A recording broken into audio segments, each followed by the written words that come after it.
Hi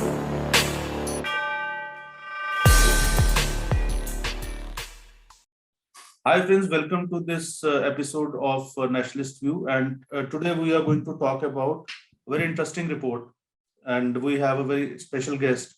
First, let me introduce our guest. We have with us Mr. Bipindra, and Mr. Bipindra is chairman of the Law and Society Alliance, a think tank, which is a New Delhi-based think tank, and he has also been, can say, a veteran journalist. He has been uh, generally covering defense and strategic affairs. Apart from that, he's also the editor of a magazine called Defense Capital. And Mr. Vipindra, thank you so much for being on our show. Welcome to our show. Thank you, Arunanji. It's a pleasure interacting with you all the time. I do remember all the interaction that we have had over the years. Yes. बहुत बढ़िया रहा है, तो ये भी बहुत बढ़िया रहेगा. So, as I always tell my viewers that we are going to have a conversation. It's not a typical Q&A kind of a thing, so that we can know about an issue, and we can get more and more information, as much information as it is possible from our guests. Absolutely. So we have this. So the Law and Society Alliance, it has recently come out with a very interesting report. It's a 76-page report. The title of the report is Mapping Chinese Footprints and Influence Operations in India.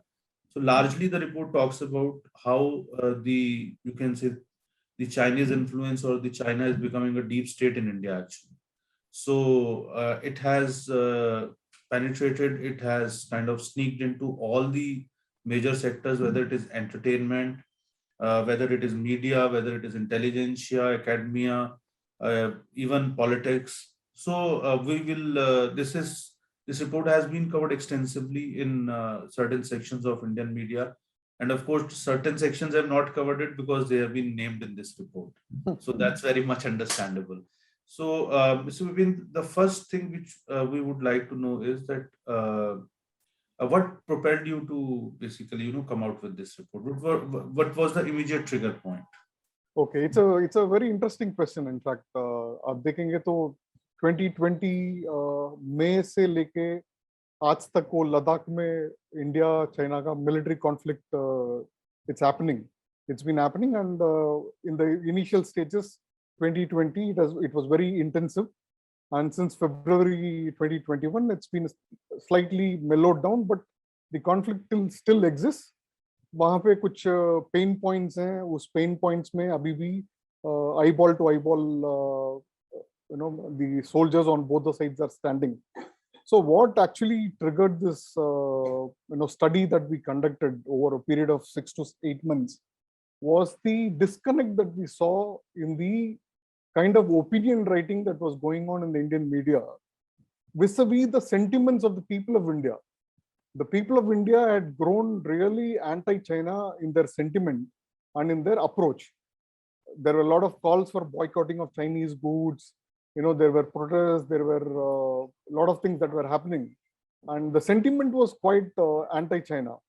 Whereas if you see the coverage of what all happened during, say, between 2020 May and so till about December of 2020, was that there were a lot of media reports or opinion writers, and even media reports, actually, even news posing as news items.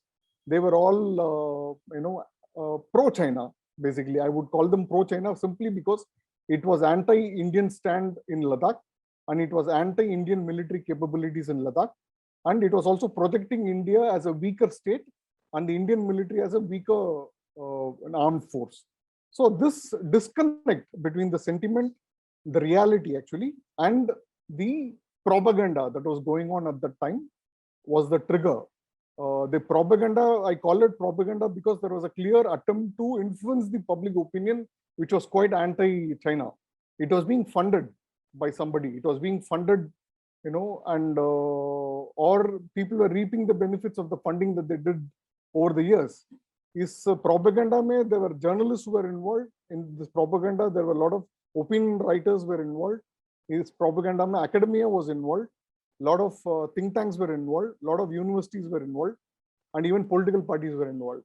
So this is the scenario which led to our study of this report to answer you as extensively as possible. So as you have mentioned, and if we'll have a look at the report, it has covered broadly 9 sectors. And as Bipindra ji, you have mentioned also that right from media to politics, so everywhere we used could sense basically, and you could find out that how the Chinese are influencing, how the Chinese government is influencing the opinions, and basically trying to build a discourse which is more of anti-India and pro-China, and that too coming from within India, from Indians themselves, so that there is no question mark on them. So pretty dangerous. These people, Arunji, if I may just interrupt, these people were acting like fifth columns, as far as this Ladakh episode is concerned. So I just want to put that on record. They were. It was not a genuine effort. It was not a genuine opinion. It was influenced by somebody. The opinion was dictated by somebody. So they were acting as fifth columns, trying to weaken the Indian state and the Indian military from within. That's the that's what is the outcome of our study that we did. Sorry to interrupt because it was no. Please keep on. It's a conversation. Yeah, it's a conversation. Yeah. I'm going to. I won't say interrupt. I would say it's a very very good interjection or intervention. So I would look at it like that. And the second thing is that the second thing which I want to know is that we'll start with some of the sectors which have been mentioned in the report. And first, let's go to the entertainment industry, and especially I think the Bollywood. So we had heard some reports earlier that some of the films by the Khans, so they are making huge money, and somehow the films by the non-Khans, they don't land up in Chinese. And I was going through the report. You mentioned that Lagan probably by Dangal by Amir Khan. So it did a business of around rupees 500 crore. So which is staggering actually, basically in probably China itself. Correct me if I am wrong. You're right. You're absolutely right. So this film was translated into Chinese. It was dubbed in Chinese, and it was. So how much is and who all are right now, connected with the Chinese? See, if you ask this, actually, China made a very conscious effort to influence this sector, the entertainment sector, particularly the Hindi filmdom, Bollywood as we call it, for the simple reason is the reach that it has. So the majority of this nation, they can understand Hindi, they watch Hindi movies, and how the kind of influence that movies have. Aapko pata hai, when some of these interesting Madhuri Dixit movies came, people started doing all that was shown on the movie in their marriages.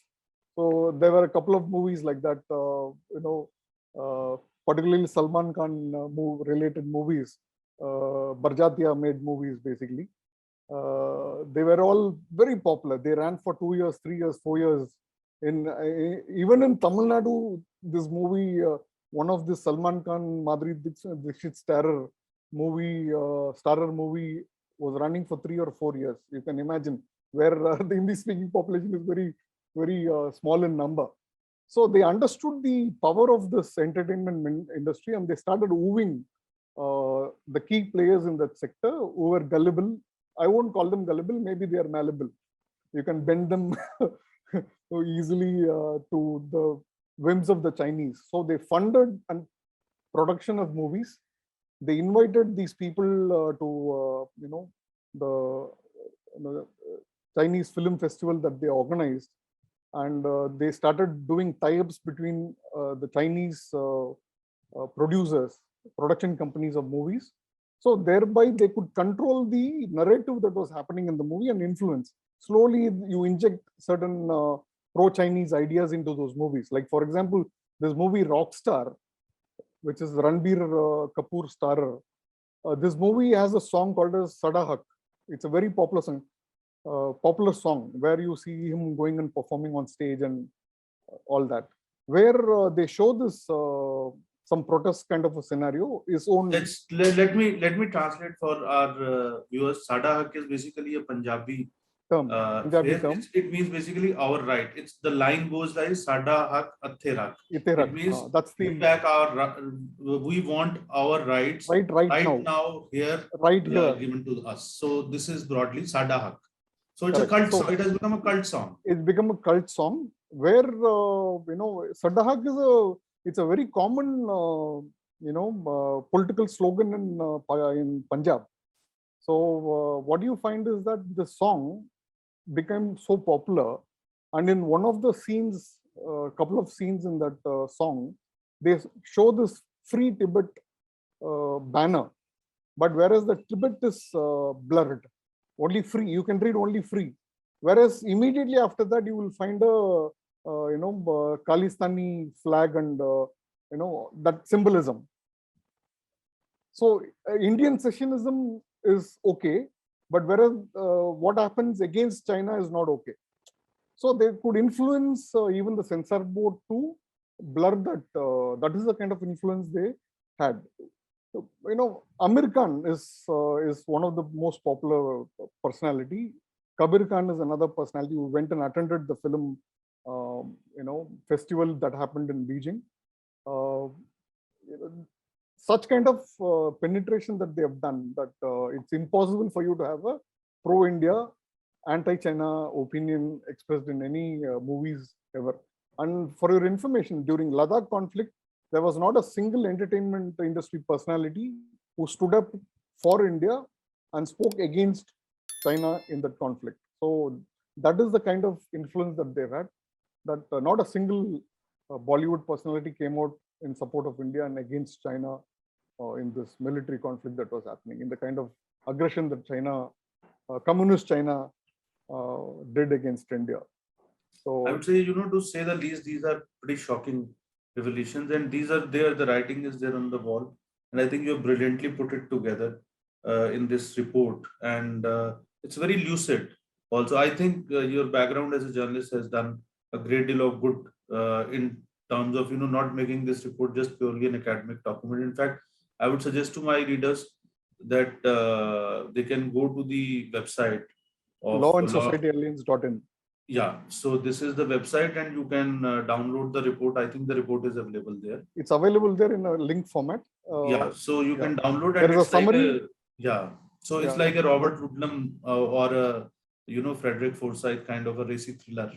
So that is what you are in for a good treat in terms of the drafting of the report is also pretty sound.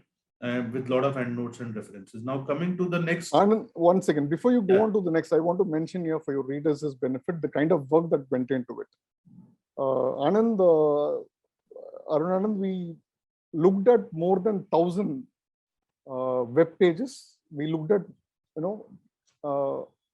several hundreds of pages of documents, documents published by the own people who showed themselves, exposed themselves by talking about the Chinese connect that they had. So we looked at all that, more than 1,000 pages of it, but we have only listed about 278 pages or something in our references that we gave, that we have given in the report.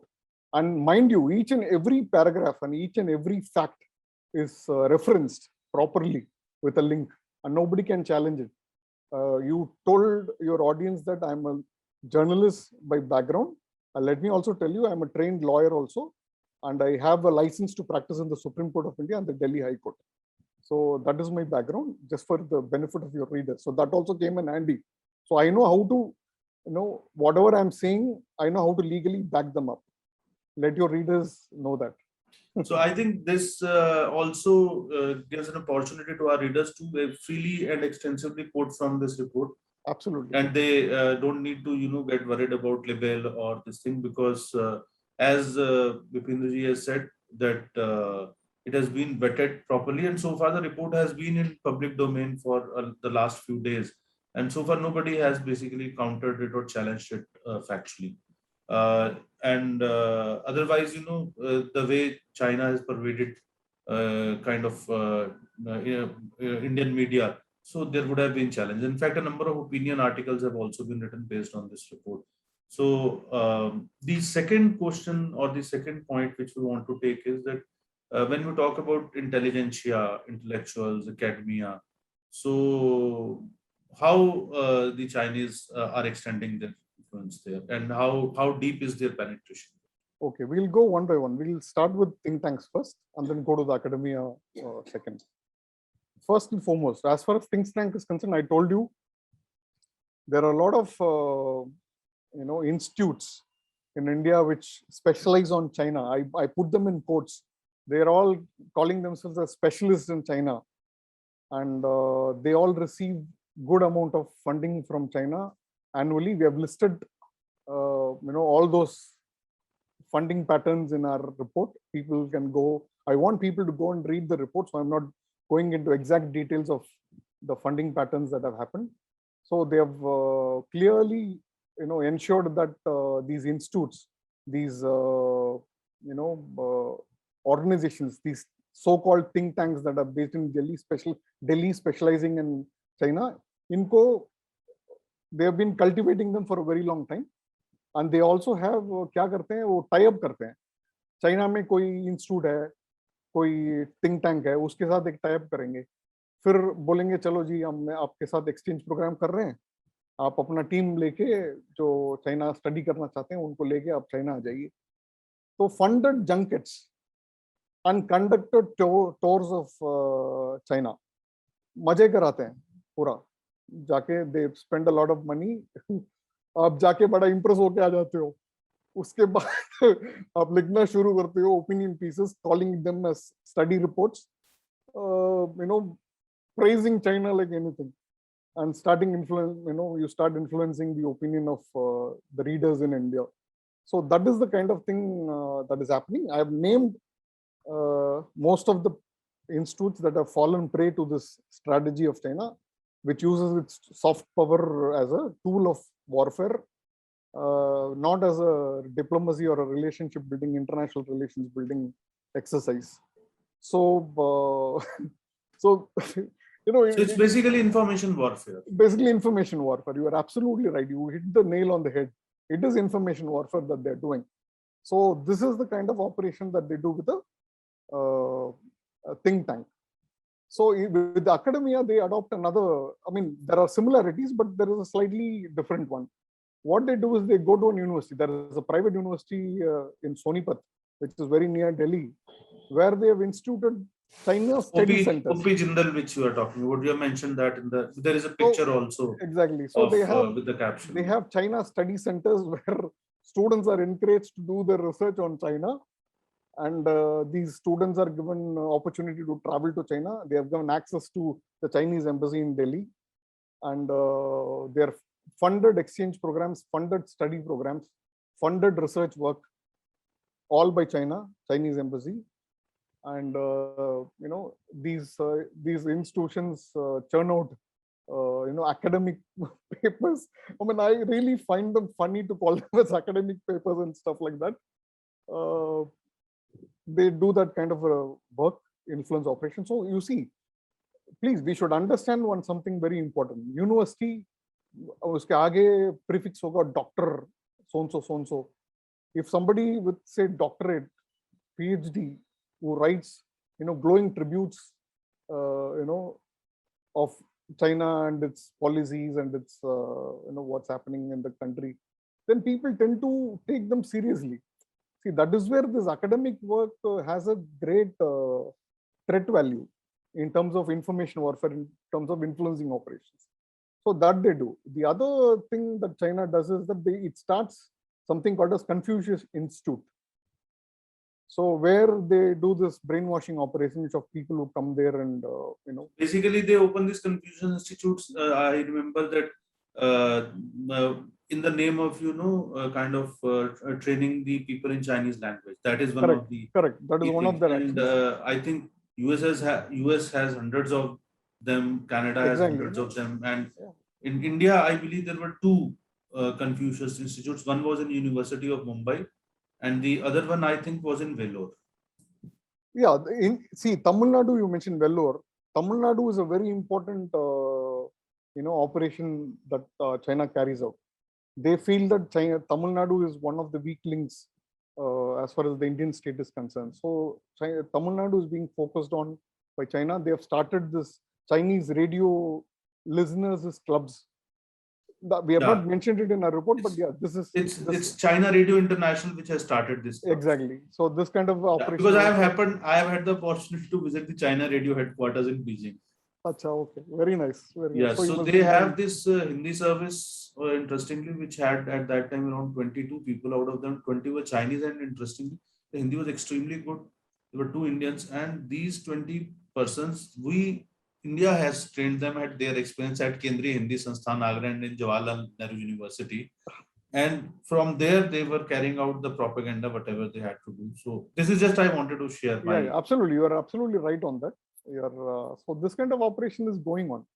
So both in academia and among think tanks. Can you tell us a little bit more about these radio clubs? Can you tell us a little bit more about these radio clubs? Absolutely, I'll do that. Yeah. But this is not, I've not mentioned them in the reports, but this is part of the study that I did. So the think tanks, big names based out of Delhi are part of this, receiving funds from China. So we need to be very careful about these organizations actually. So anyway, so as far as the clubs are concerned, see, they have these Tamil programs that the Chinese radio does. So to encourage listeners for that, in the name of encouraging listeners, more and more listeners, they have started this Chinese radio listeners clubs in various parts of Tamil Nadu, where they also bring all these names that I mentioned, these big people, to come and talk about China to these listeners in person, one-to-one. I mean, not one-to-one, in a lecture hall type of a event. They interact with them, they influence them, they identify people who are who can do influence operations for them in Tamil Nadu. The viewers can understand the nexus that on one hand you are funding the academicians and intellectuals. On the other hand, you are setting up these China radio clubs, and then you are basically linking them together. So this is how the activities are happening. It's a pretty it's a very scientific method of doing political activity in India. Let me just put it that way. So China is basically doing that. Yeah. So coming to this political activity, I just wanted to ask how much, what kind of influence they are building on the political parties. We saw a lot of flip-flop in the non-BJP opposition parties during Ladakh thing. First they questioned, then they tried to create some suspicions or doubts. Because I have never seen this kind of activity. I myself have been a journalist for almost now more than 2.5 decades. But whether it was Kargil war or whether it was a Siachen operation which had happened, whichever party may be in the government, the opposition has generally stood by, and everybody has spoken always in the same voice. Yeah. So they might debate it in the parliament a little bit, even in case of the nuclear agreement with US, though there was a kind of a split fight, open divide and this thing. But largely overall, they were still standing by, the opposition at that time was still standing by. In fact, the opposition, when it came back into power, so it actually got the agreement, took it further. So that continuity seems to have been broken. So now coming back to this thing, what does your report say about this? Okay, the report generally talks about how certain political parties in India have started acting and talking like the mouthpieces of the Communist Party of China.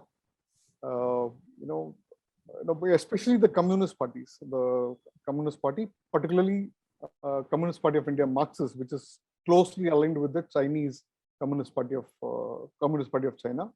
It has an ideological leaning towards China.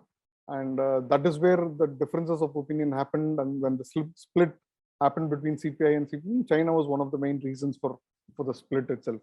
So,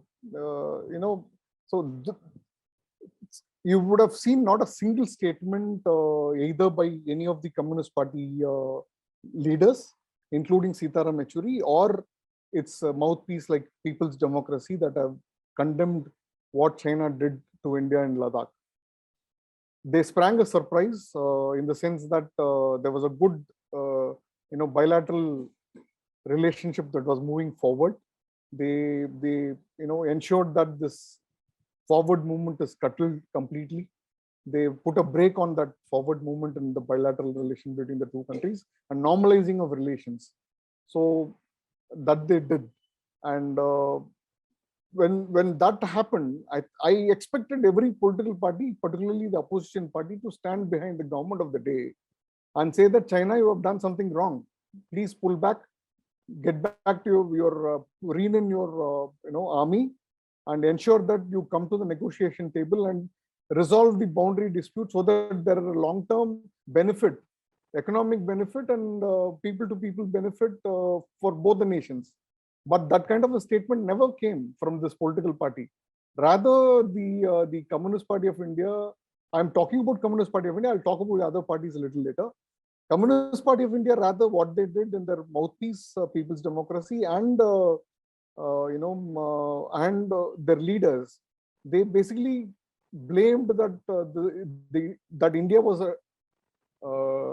had taken a wrong foot, had taken a wrong step here, and that they were behaving like the American agents in this part of the world, and that India was leaning more towards the US, because of which this conflict happened. And also they blamed the Article 370 abrogation that happened in 2019, August 5th, saying that that was the reason why China, wanted doing what it is doing in Ladakh, because it never considered Ladakh as part of India. I mean, are you kind of denying the parliamentary resolution of Jammu and Kashmir as an entire state of that time, which included Ladakh, to be part and parcel of India? Is the Communist Party denying that, or is it against that parliamentary resolution? Then it has violated the Constitution of India, and it has no right to exist as a political party in India if that it is doing that.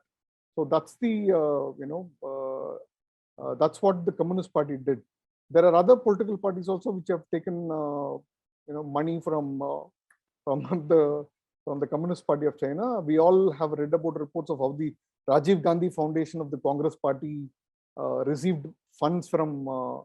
It's well reported. It's already well reported. We have dug up a little more information and added to that in the report.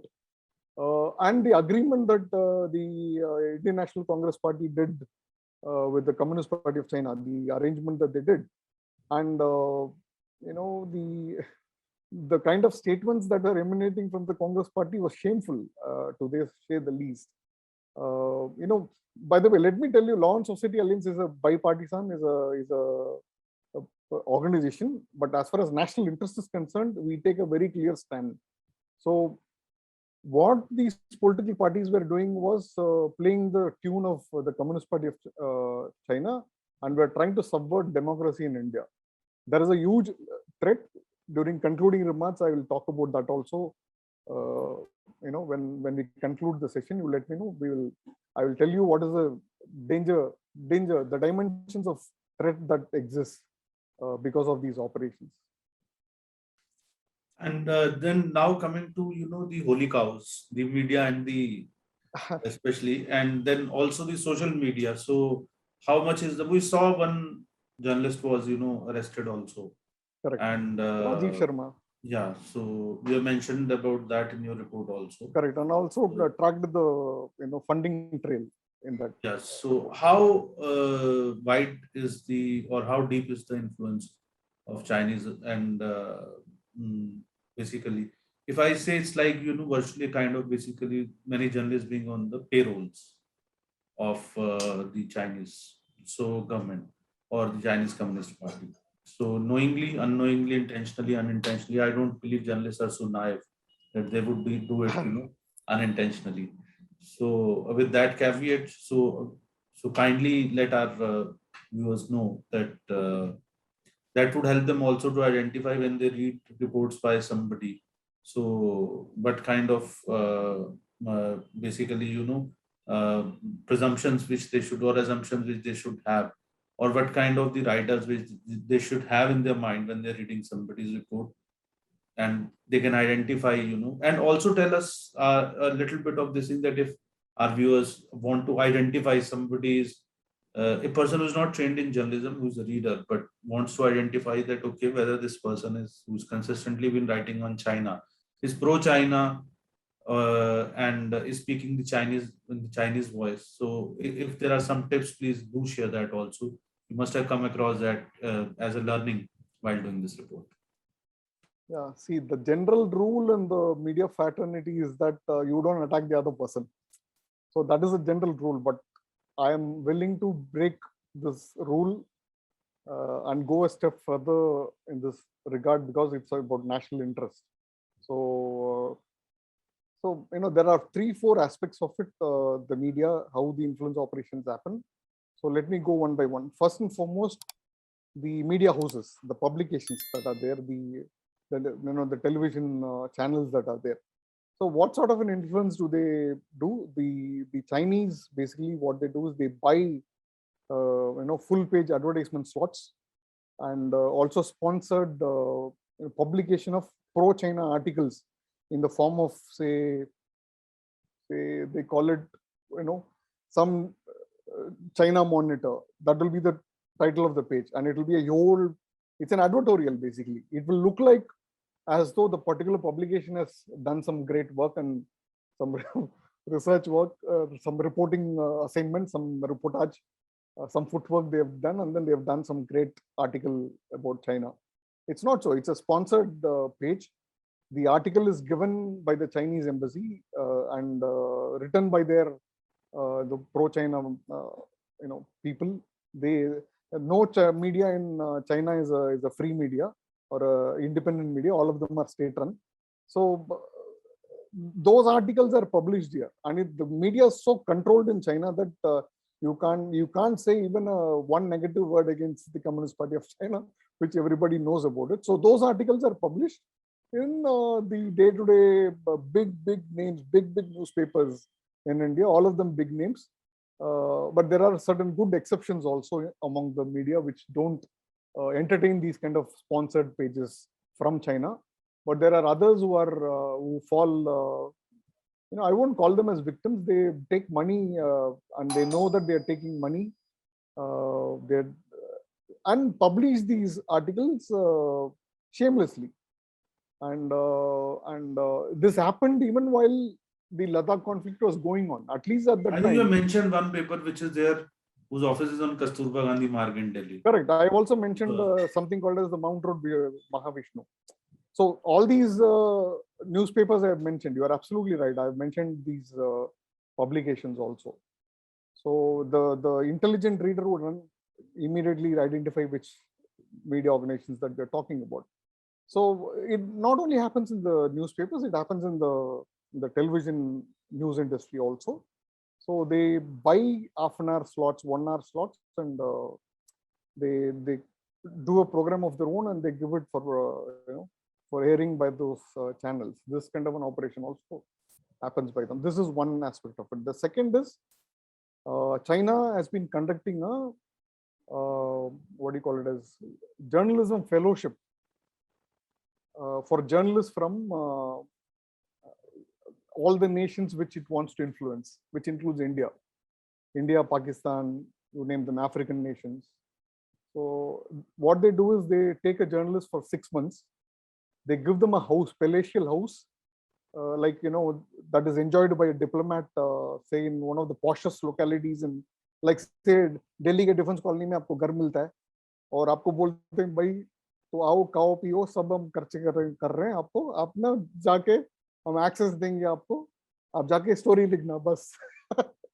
So this kind of a fellowship, they call it as a fellowship. They teach the Mandarin language to these journalists, and they also indoctrinate them in the form of lectures and others, and they give them the costliest iPhone that's available in the market today. They hand it over to them, and of course it's plugged. So whatever you do, whatever message, whatever email you send from that phone, it goes directly to the Chinese server. So you can't write a single, and although anything that you write against China is is immediately what you call it, censored, and the mail doesn't even go out after that from your phone. So this, it's also, some journalists are gullible also. They fall prey to it. I know a number of them who went to China on these fellowships.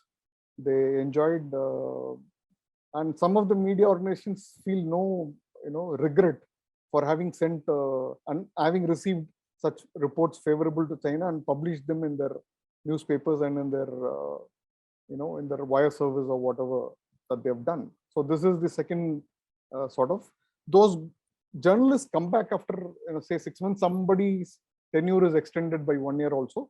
So they enjoy this patronage and the hospitality of the Chinese Communist Party, and come back and become ardent fans of China and start writing in favor of China whenever that happens. So that is the second kind of influence operation that they do. The third operation is journalists who are already established and who are here in India. They are working for big publications. So one aspect is access journalism. So access journalism is Chinese embassies.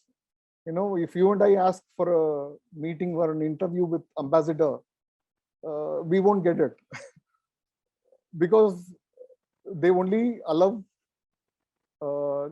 journalists who are malleable, as I said earlier, to have access to the embedded journalists. The embedded journalists, right? Very nice term that you use there. The embedded journalists. So they get access. Like, for example, there is one very big name in defense journalism who works for a big, financial newspaper published in India. So that journalist, when Ladakh conflict was going on, was writing reports which sounded as though somebody from China has briefed that person on the conflict, what was happening in the conflict area. Usme sach hai, jhoot hai, kya hai, wo pata nahi hai, but reporting style, see, by reading a newspaper, you know that who has briefed that person. Okay. We know who has done that reporting, or as a journalist, we easily identify who has done it. But non-journalists, जो आपके common man, जो viewers हैं आपके program पे, उनको ये थोड़ा सा रिसर्च करना चाहिए. सपोज इंडिया के बारे में एक रिपोर्ट छपती है अखबार में, उसकी जो टोन एंड टेन्योर कैसा है, और कहाँ, व्हेन दे से सोर्सेस, ये सोर्सेस कौन है, थोड़ा सा आपको सोचना चाहिए. Sources said in the diplomatic sources said करेंगे वो. डिप्लोमेटिक सोर्स मतलब कौन है भाई? चाइनीज एम्बेसी है और क्या हो सकता है? Okay. Or they will say officials in the government. Which government, bhai? Indian government, Chinese government, wo to batao. So, you can easily identify. I'm just giving a very, it might sound very simplistic, but it's but it is very useful actually, basically. Because ultimately, if the readers start rejecting such writers, I think that is kind of the best counter for, these activities. That ultimately, if the readers kind of, and today we have social media also. So correct. So coming to social media now, so how effectively they have influenced the social media scenario? Okay, so social media, again, I'll tell you, that was primarily the trigger for the study. From social media, all these things started. So, social media में आप देखेंगे तो China already has its own set of, they're all called as Tencent army. So they have thousands and thousands of people. Uska photography, I have published it in my report. So they sit and their only job is to counter any anti-China view that is happening. That job is to ensure that the anti-China things are curtailed. Only pro-China things are there. Their human rights issues are not highlighted, say in East Turkestan or in Tibet, or what happened in the pro-democracy protests in Hong Kong. ये सब आना नहीं चाहिए social media में. उसको cartel करते हैं. कोई ट्वीट कर भी देते हैं, कोई फेसबुक पोस्ट कर ही देते हैं, तो उसको काउंटर करना है, even by falsehood. That is their job. So इनको चाइना खुद उसको, चाइना में चाइनीज जो हैं, जो कम्युनिस्ट पार्टी ऑफ चाइना के खिलाफ हैं, वो सारे इसको 10 cent आर्मी करके they have dubbed them as that. हमारे यहाँ पे 2 पैसे की सोशल मीडिया एक्टिविस्ट बोलते हैं ना, ऐसे वहां पे 10 cent आर्मी बोलते हैं उनको. तो this operation is done by China on their own. But उसके अलावा आप देखेंगे तो इंडिया में there are some people who are big social media personalities who will tweet something when Ladakh conflict, for example, Ladakh conflict happens, they will tweet something against India and pro-China. Like, for example, there were a lot of tweets that came out quoting even some Russian so-called security analysts and all, saying that India का army कुछ भी नहीं है भाई. India का army बस 2 दिन में खत्म हो जाएगा if China invades. क्या भाई, this is even in 1962 that did not happen, boss. Okay, so this is 2021 2020. तो आप थोड़ा सा तो शर्म करो. आप जो ट्वीट कर रहे हो उसमें थोड़ा सा तो सच्चाई, some you know some iota of truth भी होना चाहिए ना आपके ट्वीट में या सोशल मीडिया पोस्ट में, वो नहीं. So आप, but to tell you very I am really humbled, boss. Indian जो कॉमन मैन ना, they are very smart. They have identified particularly अभी सोशल मीडिया में जो social media conscious Indian young population है ना, छोड़ते नहीं है वो. किसी को आप कुछ भी गलत लिख दो, छोड़ते नहीं है आपको. दे tear you apart in 100 pieces. So that is what is happening to This is what they call, they roast you. they roast you. This is what has happened with most of these the Twitter champs, China champs of on Twitter and social media. But you have also talked about some apps which are basically news aggregators. So Yeah. tell us a little bit about that also. ये Daily Hunt हो गया, News Dog हो गया. So ऐसे करके there are multiple. See, it's not just about news aggregators. It also is about other forms of UC Web. UC Web. उसके लिए तो बहुत सारे. I remember, when I used to meet, suddenly there were so many journalists who were writing for it and they were getting very handsomely paid till 3 years. Yeah. 3-4 साल पहले. आपको मैं और एक विषय बताऊंगा. एक समय, तो मेरे ख्याल से 10 साल पहले की बात है, 10, 12, 15 साल पहले की बात है. चाइनीज मीडिया में हिंदी publications निकलता था. China used to come out with publications and online news media. They were much ahead of all of us, in that far thinking of how to use soft power as a warfare strategy. उन्होंने यहाँ से काफी Hindi English journalist वगैरह they hired in handsome salaries and took them to Beijing and they worked in Beijing. Most of them have come back now because China's English media has established itself now. So they are independently, they are able to work for the state, the CCP. So all of them have come back. What are they doing here? So they are writing in favor of China. Okay, once a boss, always a boss. Yeah. So वो चल रहा है. So okay, this news aggregators are important. All of them are Chinese. These what I've named, and there are some other Indian news aggregators also who are funded by China. Like for example, tech sector में both they have entered. Tech sector में they have invested huge sums of money in all these big names that are floating around. आप television में advertisement देखते हो, बच्चों का coding सिखाओ भाई. कोडिंग से वो बड़ा पता नहीं क्या कर देगा, बिल गेट बन जाएगा या ऐसे दिखाते हैं. So all of them have Chinese funding.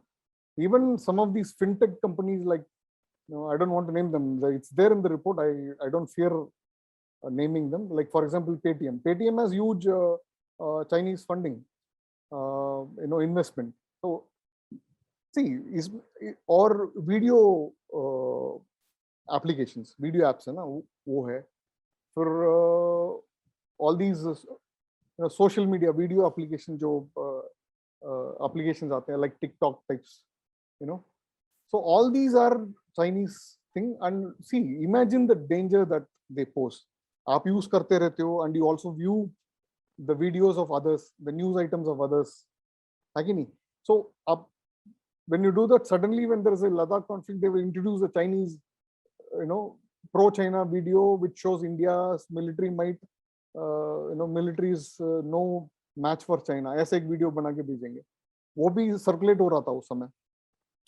So that is why the government had to take the intervention that they did of banning several of these apps, was because of that, the security threat that they posed. So one last question: how this whole information warfare and this blueprint, which we are witnessing. So what's basically, you said there can be dangerous consequences. So what are the consequences basically which we are looking at if we are not able to meet this challenge? See, one thing is, I'll come from the big thing to the smaller one. Or, I mean, they're all equally big threats, but just in terms of concepts. Can say from macro to micro level. Macro to micro threat, jo hai. See, first and foremost is the biggest threat is the economic threat. The economic threat is most of these big money-making businesses are going into their hands. So particularly those emerging businesses, like all the fintech, edutech things. So, and all these have a great influencing impact of the minds of the people. So youngsters will start growing up with no love for India. So they will ensure that your mind is completely white. The youngsters' minds are completely whitewashed. 5 years, 10 years, 15 years, 20 years from now, you won't have a patriotic Indian in this country. Today, fortunately, we have a majority of them who are patriotic. I won't say nationalist, patriotic. So there is a difference between the two. There is a dictionarily there is a difference between the. So they are patriotic Indians who are there. Number one, that is a major threat. The business is going into their hands, so they will start influencing everything. The money is in their hands, so they'll pull the plug one day. And what will you do? Say somebody is enrolled for edutech, koi enroll kiya hai. So that is one. Number two, the other bigger threat is which is the greater threat that I see is a big threat to democracy itself. See, when I say they influence, it's a soft power which is influencing the minds of the people, their way of thinking, So tomorrow, of course, we heard during the US elections, both when Trump won and in the recent elections when Joe Biden won, that there were allegations of how there were a lot of influences, external influences through social media. Facebook came under attack for that. All that happened. So what is that? What Analytica? So that Analytica, huh? Cambridge Analytica. Cambridge Analytica, correct. So the Cambridge Analytica also came under limelight. So they had operations even in India. That was the allegation that happened. So, this influence operation can influence the voting patterns of the people of the country. So there will be an artificial voting pattern that will happen, which is not, domestic. Basically, it's a influence that has come from an external power, which is controlling the minds of the people. So look at the kind of danger that it can pose. It can even elect the Naxalites to power if they contest election. If this kind of an influence can happen, then pro-democracy activists like like me and you won't exist. So the ideology, the violent ideology of the Maoists is such that democracy will not survive in this country. So that's the threat that is posed by the Communist Party of China to India's security by all these influence operations that it is doing. So they can infiltrate. See, the other major threat is that abhi recently a report bhi aaya tha, news report that the Navy has ordered an audit of all its security cameras because they were all of Chinese origin. Most of them were of Chinese origin. Ek report bhi aaya tha, news report. So look at the kind of threat that is posing. Then facial recognition software. If I want to target somebody, so I can identify with these cameras. I can identify where he's going, what is he doing, where is he at this point in time. Mobile phone. If they have a chip in the mobile phone to track. Even now they can track. So they can do a precision strike on anybody whom they want to strike. So these are No, I understand. Yes. these are the मुझे तो कभी कभी विपिंद्र जी ये भी हैरानी होती है कि चाइनीज के अलावा बाकी भी, वैसे तो हम चाइनीज बात कर रहे हैं क्योंकि जैसे ही कोई भी ऐप आप डाउनलोड करते हैं वो सबसे पहले कहते हैं मुझे आपकी कॉन्टैक्ट लिस्ट का एक्सेस चाहिए। भाई अब मुझे आपके साथ कोई दूसरी ट्रांजैक्शन करनी है, आपको मेरी कॉन्टैक्ट लिस्ट का एड्रेस क्यों चाहिए, आपको मेरी गैलरी का एड्रेस क्यों चाहिए, आपको एक्सेस क्यों चाहिए मेरे कैमरा को, why do you want access to my audio. और आप अगर जो है वो क्या कहते हैं डिनाई करते हैं उसको तो वो ऐप काम नहीं करती है जो है। तो ये भी एक बड़ा, इस पर हम जो है जल्दी एक बड़ी परिचर्चा रखने वाले हैं कि ये जो स्पेसिफिक इसी बात पर कि ये जो ऐप हमारे सारे फोन का एक्सेस मांगती है, तो ये जो दिल मांगे मोर वाला जो चल रहा है कॉन्सेप्ट जो है, तो इसको कैसे जो है वो ठीक किया जाए और लोग इससे कैसे प्रभावित हो रहे हैं, क्योंकि बिना ऐप्स के काम अब नहीं चलता। जैसे गूगल मैप्स है तो आपको इस्तेमाल करना पड़ता है काफी जो है। तो एनीवे कुल मिलाकर मुझे लगता है I think Vipin ji we had a great conversation and I think this is just tip of the iceberg which we have touched, because it's and we are going to do some more programs and we are going to keep closely tracking China, and especially with experts like Bipindra ji. And I'm sure, I'm hoping that he would be able to devote much more time for our show so that we can get to understand his perspective. And तो ये report मैं एक बार आपको फिर से बता दूं, इस रिपोर्ट का टाइटल है Mapping Chinese Footprints and Influence Operations in India. It's a 76-page report. ये लॉ एंड सोसाइटी अलायंस एक दिल्ली बेस्ड थिंक टैंक है जिसके बिपिंद्र जी चेयरपर्सन हैं, उसने ये रिपोर्ट रिलीज की है। और इसके अंदर 9 सेक्टर्स भारत के ऐसे हैं जिसके बारे में बताया गया है कि किस तरीके से चाइना प्रत्यक्ष या अप्रत्यक्ष रूप से इसके अंदर पूरी तरह से घुस चुका है और इन सेक्टर्स में हावी हो रहा है और इनके माध्यम से हमारे पब्लिक डिस्कोर्स और पॉलिसीज और देश और समाज की जीवन शैली को प्रभावित करने की पूरी तैयारी कर रहा है। और ऐसी तैयारी के साथ साथ कई जगह ऐसे प्रयास हो भी रहे हैं। तो ये रिपोर्ट उन सबको एक्सपोज करती है। इस रिपोर्ट को आप लोग जरूर पढ़ें और अगर आपको ये वीडियो अच्छा लगा है तो इसे शेयर भी करें, लाइक भी करें और बेल आइकन अगर आप दबाएंगे तो हमारे YouTube चैनल पर जो भी नए वीडियोस अपलोड होंगे उसका नोटिफिकेशन आपको मिलता रहेगा। चैनल को सब्सक्राइब करें और इस तरीके की चर्चाएं हम जारी रखेंगे। Vipin ji, thank you so much for devoting so much time and we are looking forward to many more such reports from your organization, and all the best. And we will be back viewers soon with another episode of Nationalist View with another special guest and another interesting topic. And thank you very much for watching. Thank you.